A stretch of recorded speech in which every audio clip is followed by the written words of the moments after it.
was amazing. One of the best ever. That was amazing. That was one of the best. We're musicians. Hey, everybody. Riggle's picks, Darren Leader, Rob Riggle. And we got special guests. And we got special guests. Don't give it away yet. Okay, I think I did. Let's build it up. All right. It's sick. We got one of the most popular bands actually on the face of the earth. And sold over 10 million albums, I would say so. That's a lot. That's a lot. Think That's about almost that, as much as me. How many albums have you sold? Probably just about 11 million. That's a lot. Yeah. So together you guys have done over 21 million. We have Dan and we have Doug from the band Hoobastank. Hoobastank, everybody. Thank you guys for coming in. Yeah. It's our favorite thing to do. Yeah. Put headphones on and talk. I absolutely love that. This is our absolute favorite thing to do, Riggle. We love it. So let's be real right now. Ready? Yeah. So Riggle and I do this podcast, and I called Ben, which is a mutual friend that we have. He's a manager. He's a music manager, and I said, Ben, we are looking for some guests. I said, do you think Dan and Doug? We're running out of ideas, Ben. I said, help us out. Scrape the bottom of the barrel, Ben. See what you come up with. Anybody? We already did the dude. No, I said, sleeps behind Ralph's. I go, do you think Dan and Doug would want to do it? He goes, yeah. Let me look at their schedule. They got nothing going on, As usual. Yeah, and I think he was joking. And no, of course. And like true awesome dudes, you guys decided to come in person. I know. Thank you. We so rarely get in-person guests. No, so we did. We flew in and made it happen for you guys. Did you fly in from the Bahamas today? From about 6 exits away. Flew down the 101? I actually didn't even get on the freeway. You didn't, did you? You could take surface streets? Yes. How nice is that? You know how much time I spend on the fields up there? You don't have no idea. Really? That's yeah. Amazing. What is that? It's WAGS. It's the Westlake Agora girls softball. Oh, snap. Yeah. Nice. And so how many kids do you have? I've got 2 kids, 13-year-old daughter and a 10-year-old son. Both play baseball and softball, so I'm up there all the time. I love it. Are you a coach? Yes. Okay. Yeah. Of the girl or boy? Officially the girl, in spirit for the boy. Copy that. You're an emotional coach for the boy. Yeah, but I'm not one of those dads that's like, I had to go. My son's 15, and I had to go to because he's playing lacrosse, and I had to go to the parent thing where they have a speaker, and you have to sign in, and you have to do all this stuff to attend the games. You have to go to this parent thing where you agree and promise not to yell at the coaches, yell at the referees, yell at the players while they're playing the game. And they had all these, and I was like, oh my God, this is what it's come to. You're like, fuck this, I'm not going to go. I was like, he'll be fine. Tell me how it went when you get home. Do you have to sign something? Yeah. That's amazing. Yeah, attendance was mandatory. If you do yell at the ref, do they kill you? No, they don't kill you, but they do drag you around the stadium. Gotcha. Behind a horse? Publicly humiliate you. Yeah. They flog you? Yeah. And spit on you like they did in Game of Thrones? Yeah, well, they put you in a cart. Shame. And you know how they used to take people in a cart to the guillotine? Uh-huh. So it's like they put you in a cart and people throw produce at you. Kids sports has come a long ways. It sounds totally rewarding. They take it very seriously. Yeah. So we made great. It's like one step up, 2 steps back. I think. Yeah. As far as the kids are concerned, they're great. Yeah. The parents are really taking the heat now. Well, it's about time. The parents get a Tell me little bit. about Of, Is it way more should competitive be. up in the bleachers than it is on the field? Yes. Well, it's so funny too because we all went to this thing. It couldn't have been any easier to understand. Don't yell at the coach. Don't yell at the ref. And don't yell at the players while they're playing the game, like trying to coach over the coach. Okay, I got it. Thank you. Here's my name. What if he's a dick? Yeah. Basically. What if he fucking blows the call? Totally. Yeah. And yet everybody in the stands, fuck that shit. Amazing. They're yelling. I'm just looking around going, what didn't you understand? They're 7 years old. Dude, that's the worst part about teams is people. Is the human beings. That's the worst part about people. Is the people. People. I know. I've been to a few of those meetings where the coach has been like, we love the sport and the kids are great and everything, and the umps are usually pretty good. They're just human. The worst part about it is the parents. That's nuts. That's crazy, and it's. I've seen it true. get worse because I watched my kids do the same thing, soccer and baseball, and just coming up through all the little leagues. And for the most part, I could always gravitate towards the folks, the parents that I was like, oh, this guy gets it, or this, and you'd hang out with them and you enjoy the game, and it was right. But there was always a couple parents who were just wired differently. Did you guys play sports like that when you were a kid? I did. Do you remember parents being like that? Yes. You do. I remember one parent. Yeah. That was very, very. And I always felt I bad called for him the Dad. kid. Yeah. Dude, seriously, that was my dad. But my dad was my coach for a lot of years in Is soccer. he still disappointed? He's no, just last year he actually finally got proud. Last year he said, "Finally, you've done something, Darren." Remember that soccer goal you missed? It's okay. He probably does remember that Yeah. one. That one. That was your jam, wasn't it? Soccer. Soccer, and then now for the past long time, golf. Yeah. Yeah, soccer. I played soccer up till about a year and a half ago, and then I just kept fucking hurting myself, and I went, I'm not gonna do this anymore. Soccer's for floppers. What? Yeah, you always get like someone tickles your backside and you fall Oh yeah, down. I forgot football has no rules to protect everybody. That's cool. It's a cool game. So you don't have any kids, Dan? No kids. No kids. Lucky. Got a 16-and-a-half-year-old dog. Oh wow, that's an old dog. It's That's insane. an old dog. What kind of dog is it? I don't even know. She's my wife's dog. Well, she's mine, but she came with my wife. Yeah. And, Package deal. and she's just old, and so it's like having maybe an infant or something. I don't know. Or an but it's elderly. like- Something that requires a lot of care. Yeah. So one of us is, usually with her. Like when I leave town, she can't leave town, and vice versa. It's really cool, but it's also, I'm with the dog all the time. It's a responsibility, It is, especially at that age. Yeah. It's cool though. I got a question for you boys. You guys obviously have had a long career. Your trajectory is pretty amazing. You came out of the gates pretty hot, then you got really hot with a song that went crazy, and you toured. And then, what year was the band started? Like the record deal, or when we actually started playing? When you started playing? Our first show was in the summer of '95. Wow, was it really? Yeah. Was it around was it in Agora? It was Off Canaan. Yeah, it was in my parents' backyard. Stop it. That's so My fantastic. parents' backyard. We went to first of all, I went around and told all the neighbors we're gonna have a party. We're gonna have a huge party here. We hired like security to run the gate, like the Really? side gate of the house. Yes. And then we went to Agora High School, which Dan and I are alum. Wait, charges, all right. Yeah. I love that. And we went under the bleachers and we borrowed some of their stages that they use for graduation. Yes. The foldable. They You know, fold it up and they're on wheels. they look like ping pong tables, you Yeah. know? So we I remember going there. Was your dad with us? No, we took my dad's van, and we had. Was I a senior, or I was either a senior or I just graduated? I don't remember what it was. I think we still had a handful of friends that were with us, and they had trucks. I took my dad's van, and we went there late at night with skateboards. At midnight, we're putting these like giant ping pong table stages on two skateboards and rolling them around the dirt track to get to the van. No way. Yeah, I think we took like 2 or 3 or 4. I don't know. Probably whatever. 4, yeah. Yeah, I mean, we borrowed them. Did you return them? We did. Yes. We returned them. The first time. That'd be cool if you still had them and you brought them on tour with you. Right. Well, if they're still there, they're behind Italia Deli in Agora. Yeah. That's Really? where we left them. Yeah, the second time. Yeah. It was just too far to go all the way back to the high school. Yeah, I get it. We were huge at that point. That's amazing. So you had the party in the backyard. Yeah. Did that it get was it. broken up? No, it didn't. The cops didn't come break it up. It was a lot of fun. All our friends were there. Did you guys Killer show. Did you guys know that you were onto something, or did you guys just have fun? I just had fun. I don't remember ever being. I onto still don't anything. even know if we're onto something yet. I get dude. it. Oh, I'm yeah, you like, The payoff. It didn't even matter to. I remember we had I had my my VHS camcorder, and my sister was there, and she's filming this thing. Oh, and so I you remember, have it on. You have it. Yeah. That's awesome. I actually have clips of it on my phone. I could show you at some point. But like, she's filming this thing, and I go back to watch it later that night, just completely buzzed, high, not really buzzed, but buzzed from and high from that euphoric adrenaline feeling from playing the show.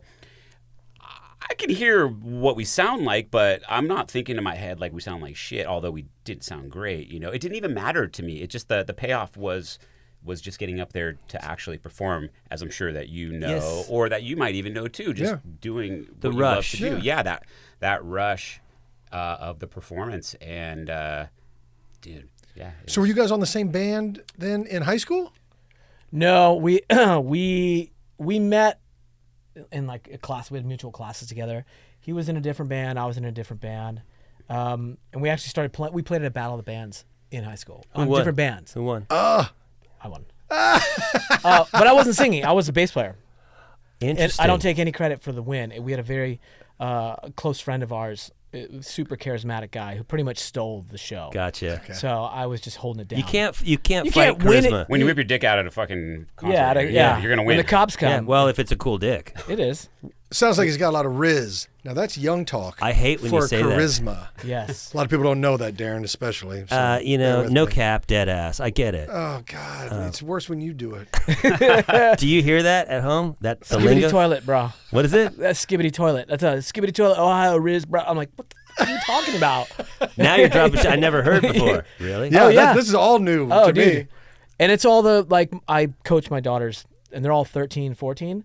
That's all I hear. I'm like, are you Skippity What toilet. language Yeah. are they speaking? I don't know. So I just throw a bunch of bullshit back at them. And there's- Do you ever use like your lingo when Audi you were coming up? 5G, like I'm Audi Yeah. 5G.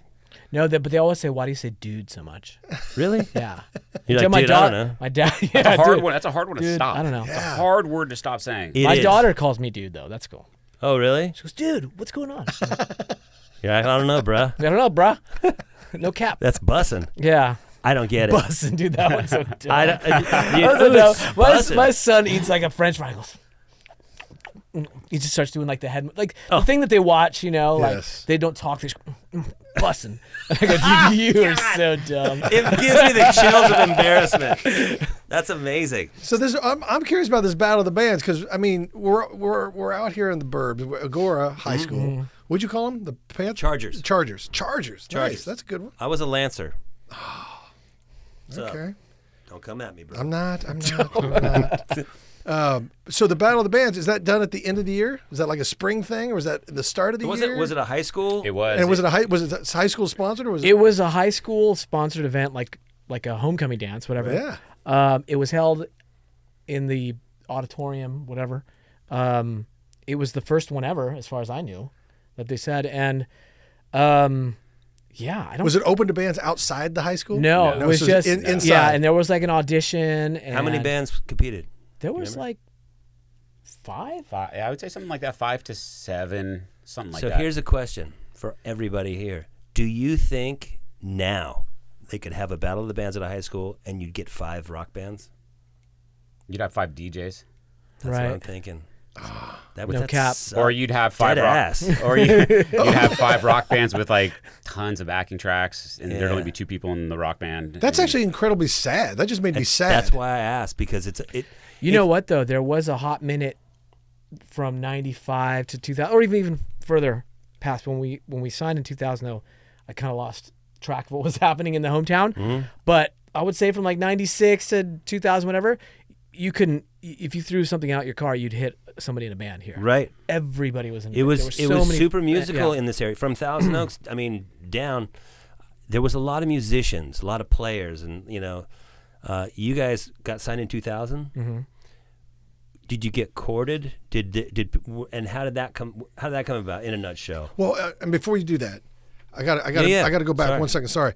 So there's a battle going on. There's a battle royale between the these death. two. Yeah, to the death. This is gladiator shit. I love that. But then, like every great, they come together. Yeah, what's up with that? So when did that start? And you go from bass to vocals. What the fuck? Yeah, what the fuck? Right? What the fuck? Were you reluctant, or were you like, I'm just going to do this because nobody else is? Very reluctant. Okay. I played guitar. I was just a hack guitar player who taught himself to play guitar. My best friend, who was the charismatic singer guy, he wanted to start a band. I mean, I loved music. I fucking loved it. I always thought I heard it differently than my circle of friends when I was younger. And so he starts this band. They've got himself singing. They have a guitar player, and they got a drummer. They don't have a bass player. I'm like, fuck it. Okay, I can play guitar. I can play bass. I'll fill in. I'll play bass. It was never like, oh my God, my dream. I wanted to be Eddie Van Halen, even though I knew I was never going to be Eddie Van Halen. And in that band, I still, when we wrote a handful of like originals, in that band, I still wrote the lyrics and the melodies. Interesting. I don't know if I kind of threw myself out there because I got ideas, or if I felt at the time like, dude, this guy, like my buddy's not cutting it. I need to step in and help. For whatever reason it was, I did. I wrote most of the lyrics, if not all the lyrics, and then all the melodies at the time. And then Dan was in his band playing guitar. Eventually, after the bloody battle of the bands, we're the only two guys standing left. No, I don't know. We started writing music as a joke, like in my parents' garage. We had a Tascam 4-track, and I had drums, and we had all the shit. So our Friday nights and weekends, when most of our buddies were out, at parties and shit like that, yeah, we were there. That's when you know you're dedicated. That's when it's a calling. Totally. Almost. When we were there writing these fucking songs that were so. It wasn't like, dude, this is a great song. The sole purpose was what we're gonna write the song, we're gonna play it for our friends, and they're gonna shit their pants laughing. It was just all jokes. Everything was a fucking joke. Who would do that? I don't know. You can't make a living that way. That's all I know. That's ridiculous.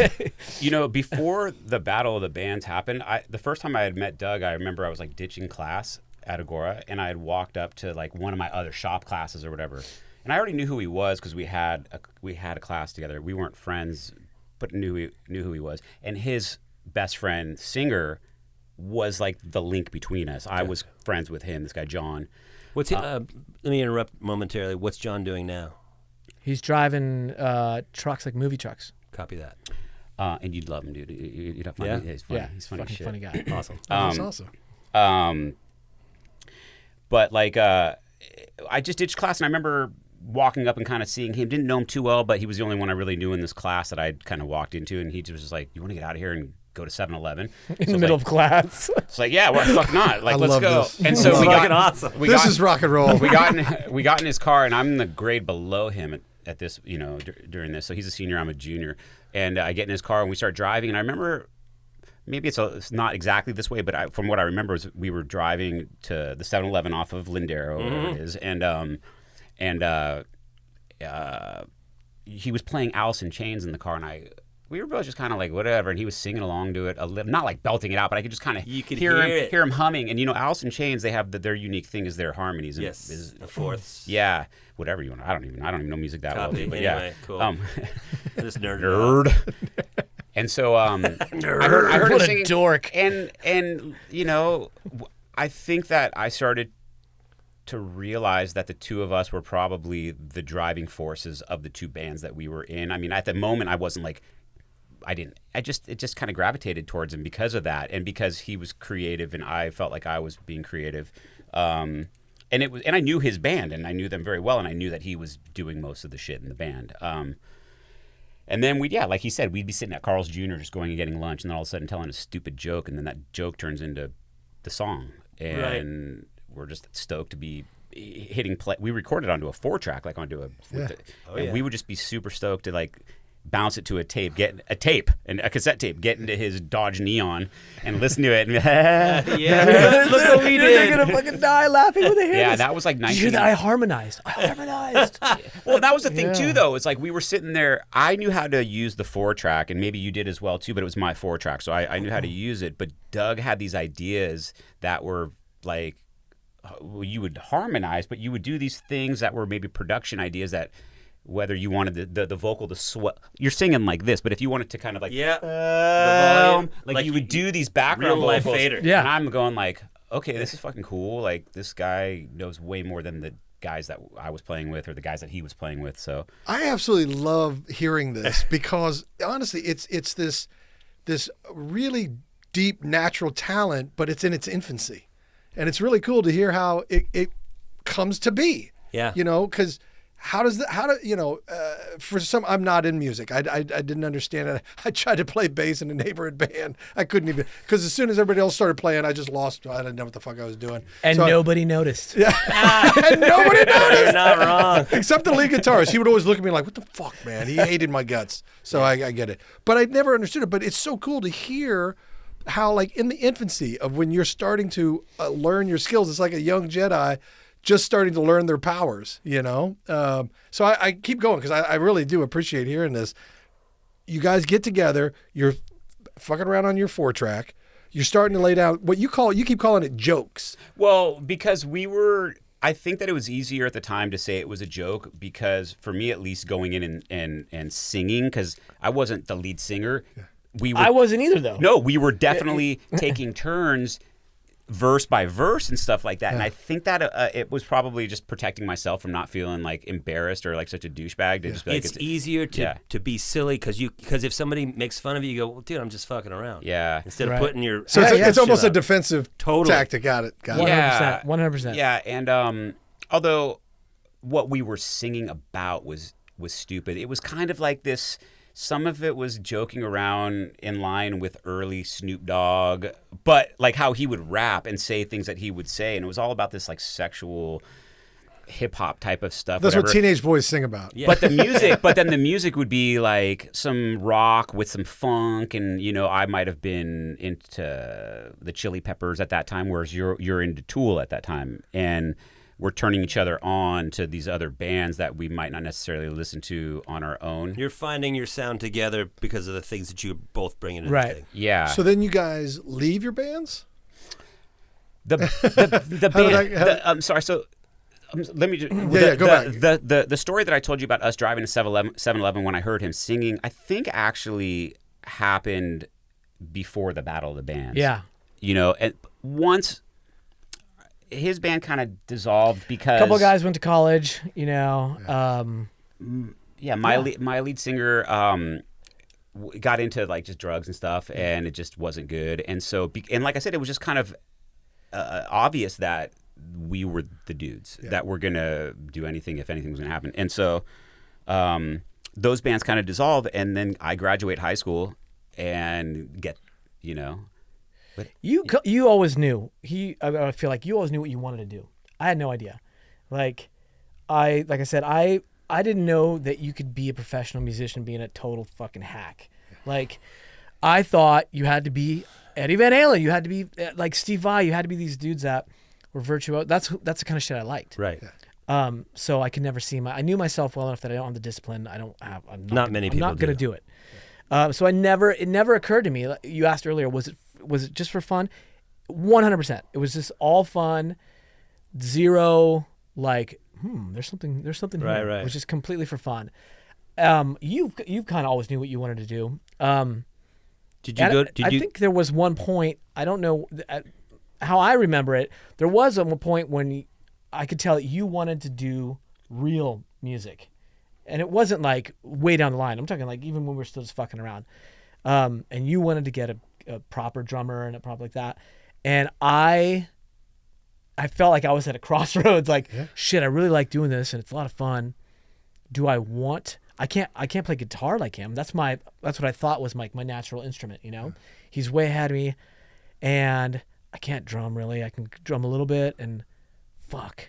I'm gonna have to sing. Damn it! It was a totally like awesome. Shit. It was FOMO. Like if I don't put myself in this spot, they're just gonna go out and I'm gonna miss out on a ton of fun. Like, fuck it, I'll do it. Like that's kind of how it was in my head. That's how it happened. Like, oh shit, I guess I got to do this. Like, dude, the most interesting, craziest thing ever is that.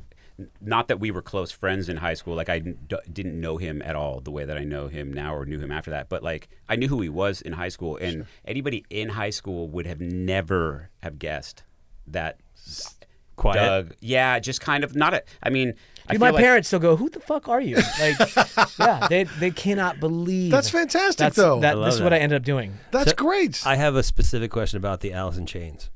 So you're driving in the car. Are you singing the melody or the harmony? The harmony. I always sang that. Yeah, and so I feel like that's what I kind of noticed, and I don't even know if I was where he was, right, being able to hear it that way, ear-wise. But I knew that something was going on, and the fact that he also did, and not only did he know what was going on, he was able to switch between the two. He could hear them. Yeah, and get it. Yeah, but that's, I mean, to me, to be able to hear the harmonies and sing them separate from the melody, it's very talented.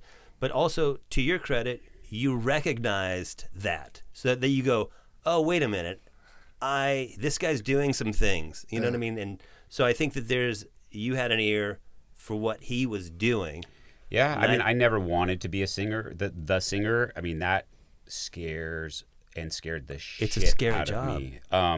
And so yeah, that was also too why I was always blown away that he does it, but that he the first step to do it is probably the hardest and the most frightening, I guess. And doing that, like now at my age, looking back and going, dude, yeah, like doing it at that age it's fucking frightening. It takes balls. It does. It takes a lot of courage. Tiny little balls. Very, very tiny, cute little smooth ball. Supple, Wait, whatever. on. Anyways, D's ball. D's nuts. D's nuts. When was the first? How old were you when you got on a comedy stage? I was late in life. I started very late. But I'm with you. Getting up that first time, the first time was the worst time. That first step was the worst. Did you get laughs? Yeah, but it was. I don't remember anything. It was like being in a car accident. I when had was so that? much Would you say? adrenaline. Like, how long ago? It was 1997. So I was 27. So you guys started around the same time. Yeah. Well, I don't know, but Well, yeah, I somewhere in mean, there. we started as the band Hoobastank in 95. In 95, yeah. So And your big hit was that in 2004? that's when it was the biggest. And that's when I got on SNL. So you guys have very, very parallel careers. yeah. What is going on here? What is going on? But they're just way younger and cooler looking. I don't know about that. I wish you would have played SNL that year. That would have been There was good. talks about us doing SNL at that time, and we were doing everything at that time. Like, Did you ever do SNL? No, we never did it. But That's a crime. Yeah, You guys should have definitely we done should it. do it. Yes. Yes. You should go back and do Not it. only should we didn't do it. There was talks about us doing it when the song was at its peak, and then it didn't happen. But many, many, many years later, anytime Zach Galifianakis would host, he would always make a joke. Musical guest tonight, Hoobastank. Oh, I mean, he would do that shit, and it was like, Well, you know why? Wow. Honestly, I think in the comedy world, the name Hoobastank is so fun. It's Not so only in the comedy world or stupid.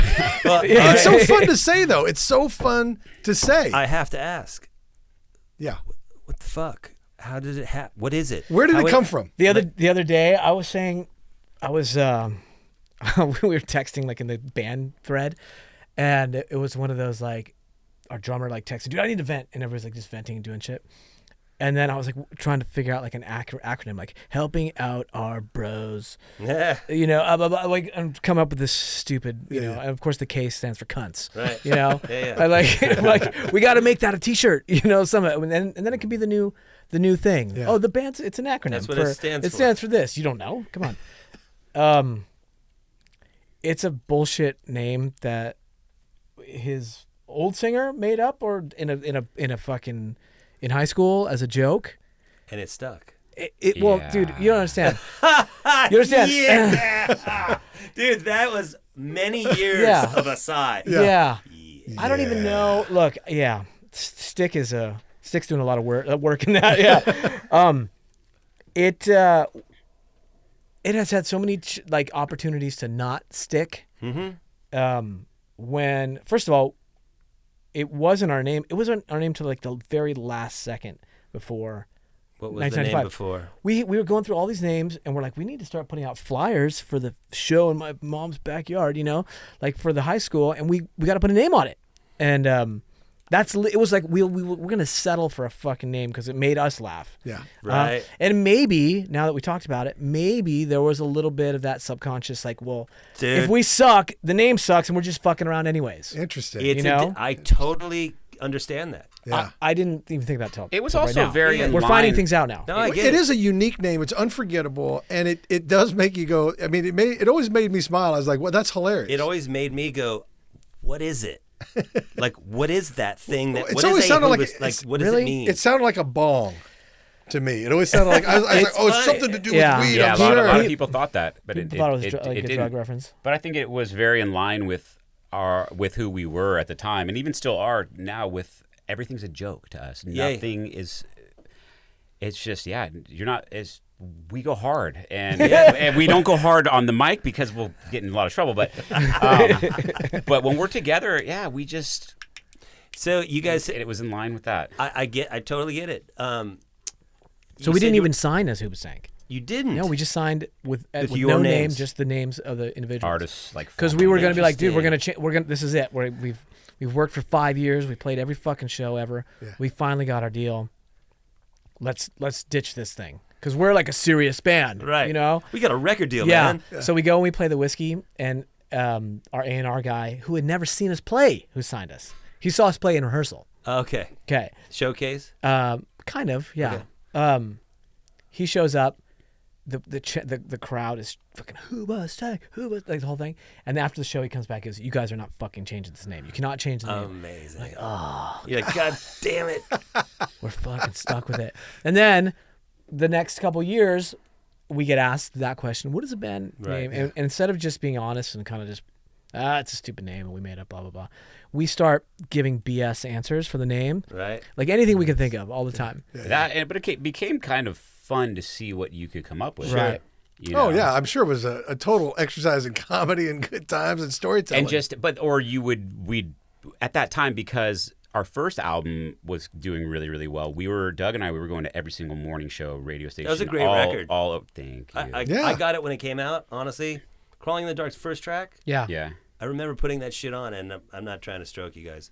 I remember listening to it going, fuck, that is killer. Like first track, first record, I remember just playing it over and over. Just the riff, the melody, the whole shit was epic. I run to that song. I work out to really? that song. I love it. Yeah. I absolutely cool. love Thank it. You mentioned you have a band thread, right? Where Yeah. you guys were venting. The big H, as we call it. It's the big H. The big H? Yeah. The H is lowercase. The H is lowercase, everything though. else is capital. We got but the H capital is big, low. little H. The big H. So that tells me that you guys are all pretty damn tight. Obviously, you two have known each other forever, but it tells me like at least you guys communicate regularly as a band. We've gotten better at it. Mm-hmm. I mean, like anything, there were times that we absolutely suck at it, Right. and we've had our moments where we're just fucking, butting heads and stuff like that. But I think if you can make it through that and come out the other end and just kind of drop the egos. And you get older. Yeah, you get older and wiser, and you start to realize, like, what the fuck are we bitching about? You know, Right. like We play rock we're and the roll and we have a luckiest house. guys I know. Like Yeah. this is ridiculous. Yeah. A band's called Hoobastank. Are you kidding me? Yeah. So I think it's easier now. I think it's easier to just say shit and not get so butthurt about things.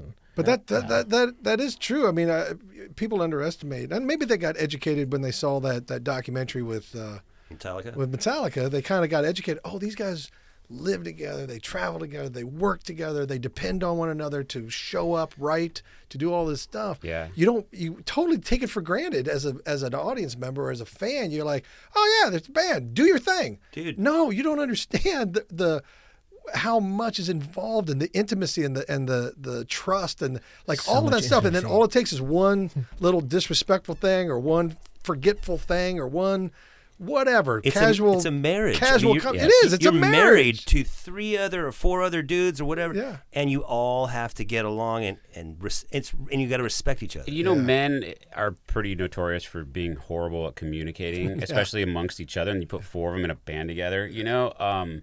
It's just very common for people to not talk about shit. Right. And I don't know. I think that if you can realize that, like, a lot of bands break up, or I'm resentful because of this person, I'm going to go off and do my own thing. But now your own thing is shit, or it's not as a fraction. It doesn't have the magic. Right. But if you're happy doing that, if you're happier doing that, then more power to you. But if you can understand that you're going to have ups and downs, and no matter who you're with, like, I get annoyed being around anybody for too long. It doesn't matter who it is, Yeah. I get it. Well, and also, I mean, for your fans, it means a lot. The music that you make, those bands, you never want to see them break up or whatever because it means so much, Dude. It means so much. To that point, when David Lee Roth left Van Halen, I was like, what the fuck is happening in the universe? Because to me, it was Same. Dude, Same. It was impossible to think about that band not being those 4 guys, and it shook me to the core. I was like, wait a minute, we cannot have a world where David Lee Roth is doing something different than like, to me, to the behind the scenes and what it takes to be a band, I took it for granted because I was like, it's Van Halen, they're just going to be together. It must be the greatest thing in the world, like just always awesome. Yeah, always awesome. There's never a bad moment. Yeah, it's nuts. But that's nice to hear though, that you guys have been able to, I don't know, get through it, grow together. Yeah, as opposed to growing apart. I think when we get asked about like the keys to whatever the longevity, I always tell people, or like advice to up and coming musicians or aspiring musicians, it's like do it for the right reasons. Like to come full circle on the first, like the start of the conversation, it's just for fun. Like it's fun. Some of my fondest memories, like the most exciting moments I have, was listening to those stupid fucking 4-track things. Like we've played for thousands of people in these huge shows, and while fun, I still feel like sometimes I'm going to remember the time we were all crammed into your mom's fucking guest room, like jamming. Right. Like that shit was so fun. And I feel like if that's why you're doing it, then the success will come and success will go, and they can't take that away though. It's still fun, Can't like take the joy away. Listen, the comedy world's different, but in some regards and in some it's not. I still think back to the Upright Citizens Brigade Theater in New York City, doing shows with Hubel and Paul Scheer and Owen Burke and Jason Mantzoukas and Jack McBrayer and just all these wonderful comedians. And there were 1 a.m. improv jams, right, for 9 drunks. But we had some of the best laughs and some of the best comedy bits I've ever seen or done in my entire life. And that's the stuff I still think so fondly of that stuff. Right. And any chance we still have to play, like we go down to Largo and still play, do shows or And whatever, how many and it's people still do you the do best that for? time. How many people are in the crowd there? Couple hundred.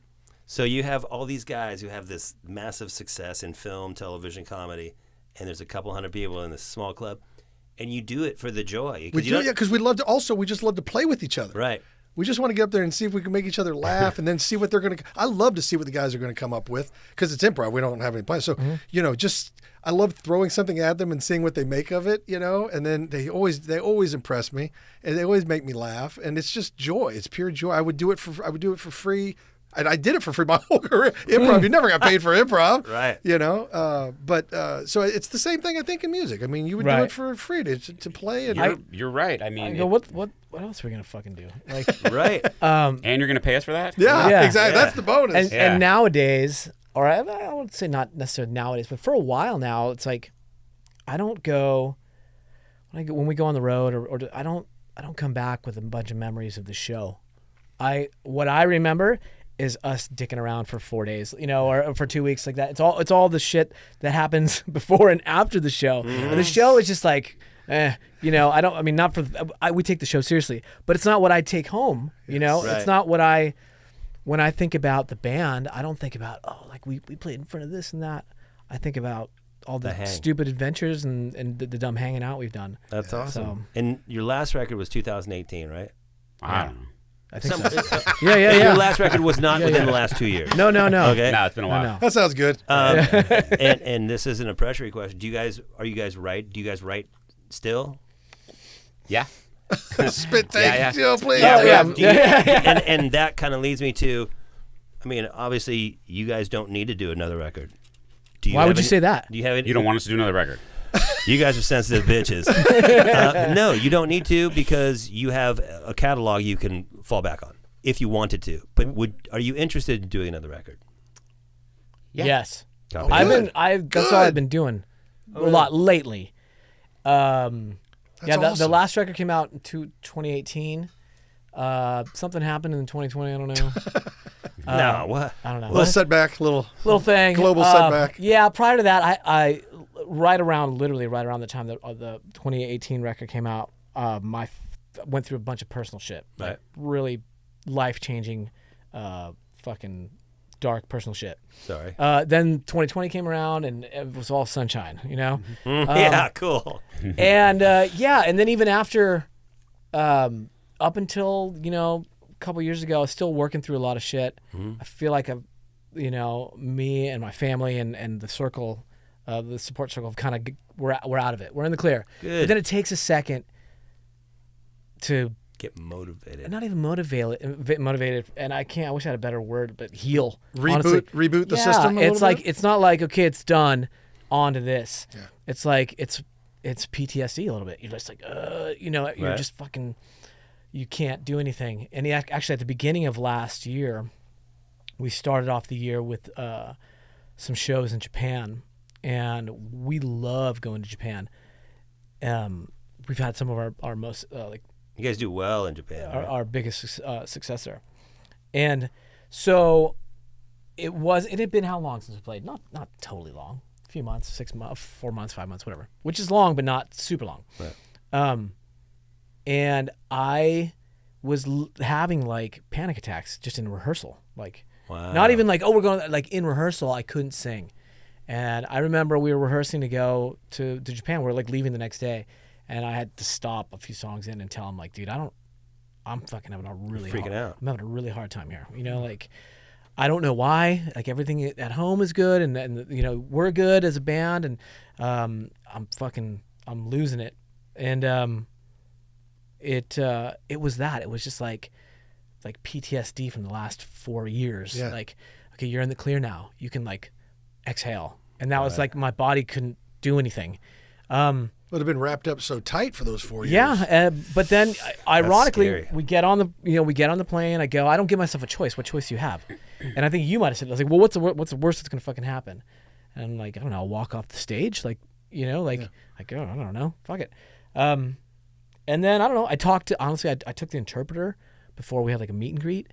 We had like a sound check meet and greet, and I grabbed the interpreter and I told the interpreter like, sit down here. I sat on the stage and I talked to everybody, like, what was going on? Like, I'm having a really fucking hard time. The interpreter, who did you Japan. speak to? To the people who were at this like to the VIP people who were watching like the thing. sound check thing. Oh shit! I told them, and it was such a weight off my shoulders, just Wow. letting them know, dude, I'm struggling here. Yeah. That's gnarly.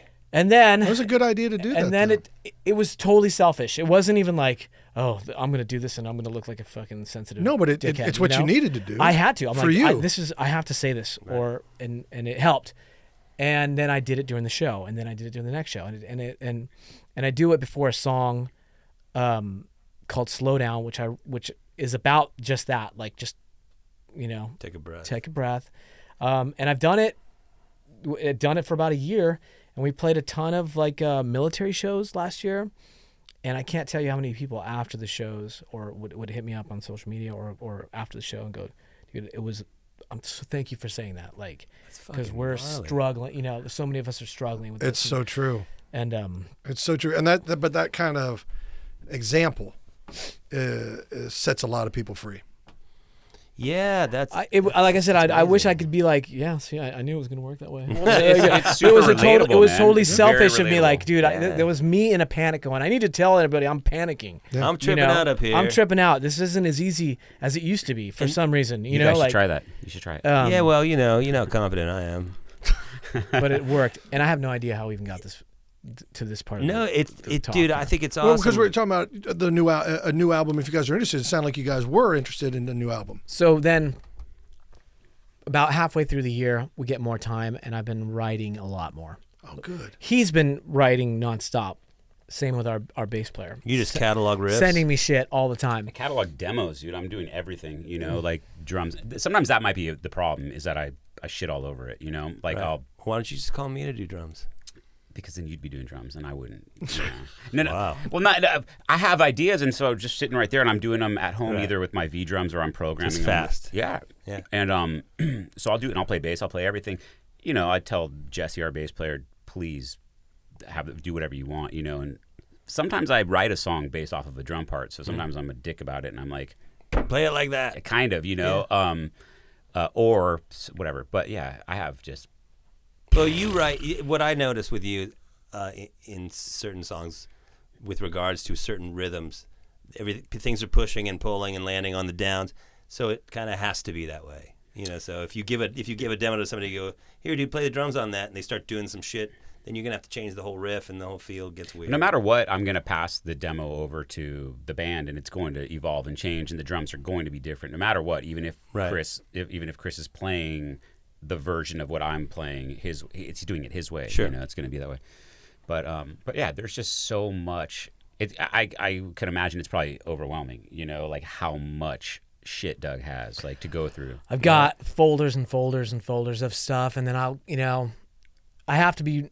I guess I can afford to be more selective now. Like the shit that really like catches me right away, that goes. I got to work on that. So it's been a while. I've been putting out a lot of ideas and stuff like that, and I send it back, and then just same thing. Like I'll sing a bunch of stuff and change this, change that. Do you have a little studio at home?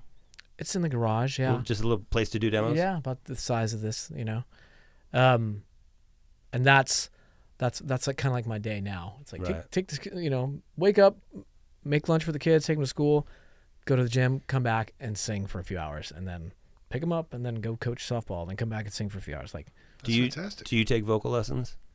I don't. Do you take guitar lessons? No. Okay. No. There was a point in my life that I probably would have wore that like, I'm fucking right, that. Right. But I've long since outgrown that like childish outlook on it. I probably should be doing a lot more. Do you warm up? I do warm up. Do you warm up? Sometimes. Yeah, I try to do more often now. I try to do a lot of things more now than I did when I was younger, and as simple as drinking a lot of water, right? And stretching. Isn't that crazy? Bit, yeah. That little thing can make such a difference. Or eating. It didn't used to, but it does now. And it's noticeable.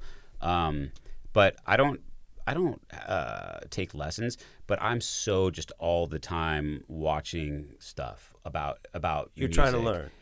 And I don't like my two favorite things to watch right now are the Drumeo channel as a guitar player. The Drumeo channel is one of my favorite things to watch, and the Rick Beato. He's great. Guitar because Rick does guitar stuff, and he'll interview Sting. Then he'll go and interview Andy Summers, the guitar player, and then he'll interview Stuart Copeland, all separately. And this is a guitar channel. So what I find very interesting, kind of to relate it to what he was saying about his, anxiety stuff and that being relatable. I'll watch something from these bands that I'm a huge fan of, or always have been, and they're it's the Police or it's Metallica or it's whoever, and they say one thing, and I'm like, holy shit, like that. It's exactly how I felt too. The exact same insecurities that dude has. That the guy, I have his poster on my wall as a kid, and he's saying exactly what I'm feeling, and so I guess my issues aren't super unique, and there's other people that have this too, and it makes me feel a lot better, That's right. Absolutely. And it's fascinating. I feel like you would watch a lot of them go, Doug, dude, these guys suck just like us. I did that all the time. Like, dude, listen to how listen to this. Listen to this. We love this band. They suck. Listen to that. No, That's dude, just like us. We sound just that bad. I did that in a. I mean, I love Metallica. I'm a huge Metallica fan, and nothing but respect to those guys. But watching Some Kind of Monster doc, when I first saw it, I was like, I think I ran back to you. I was like, dude, they suck like us. Yeah. We can do this. Their rehearsals and stuff are just as bad as ours. The insecurities that they have going into this, or talking about reading an interview with somebody talking about a time period of their career where they were uncertain about stuff, and before this period they were massive. They were creating this and doing this, and it was huge. But here, maybe the climate had changed in the world, and what you're doing isn't working quite as much, and now it's being shit on, and people are making fun of it. You. I don't know what you're talking about. No, we would, dude. We would. That's who would do it. Doug and I would do that. We're the biggest. We're just cynical assholes, and we deserve everything, okay? Because of the shit that we've said about stuff. And that's the thing. Yeah, we don't dish it out publicly, right? But that's almost all we talk about now. The shit that is just talking shit about other fucking bands and trends and people. All we're doing is just shitting on everybody. And that happens, guys. When they get older, they always shit on the younger generation. No, we're shitting on our generation. No. Yeah, but we're also shitting on ourselves. It's like it's the same thing. Like the first people we're gonna fucking dig is ourselves. Going, dude, this is so dumb. I can't believe we did this. Blah blah blah. Well, you guys, your senses of humor. Self-deprecating. It's self-deprecating. It allows you to shit on yourselves and everybody. No one's safe, including yourself. And that's we wanted to start.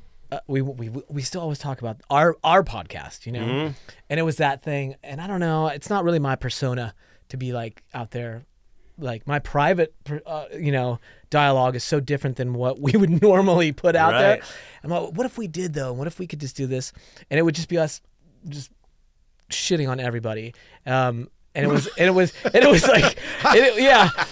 going to say, even the podcast was going to be like, even the band, even the guys in Hoobastank think that, blah, blah, blah, blah, blah, blah, dot, like that. And then, like, so this it would be hard band. to get guests. Yeah, I don't know. Come on. We don't need guests for shitting on stuff. Exactly. They're not inviting any guests. No. You guys are that Waldorf and Stadler, the two guys on the Muppets go, rah. Literally, that's it.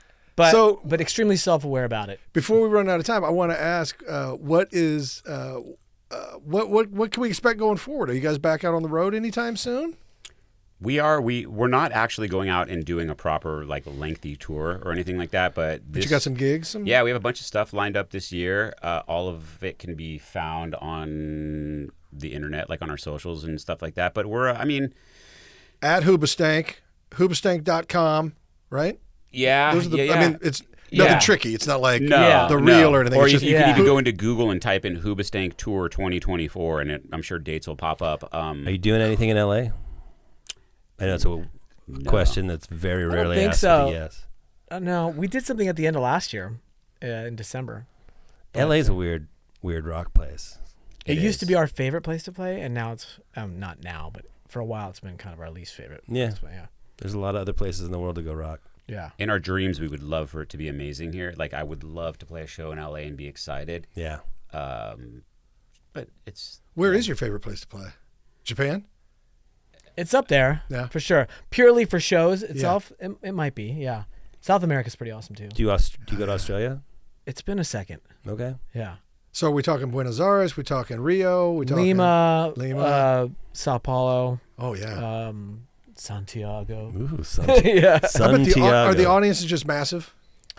I feel like the shows down there are always just massive yes shows. And no, it just depends. Yeah, it depends. Okay. I mean, we played a small show in Chile, but we played a soccer stadium in Lima, so it depends. And that's another thing about us too, is like we're extremely comfortable, and it happens all the time. One show will be at a stadium, and it's not like we're headlining this, but we're playing a festival, and there's thousands, like 40,000 people there, whatever, and then we'll fly to such and such, and we're playing the room over there that's at the Hard Rock, but it's the small stage or whatever it is, and then that room, we're just that band that can do it and still does it all. That's awesome. I think it's a testament to you guys doing it for the joy of it. Yeah, you're not going, oh fuck, this will define us. There's only 1,000. That's people. Another thing we're doing when we're watching other bands, like on these.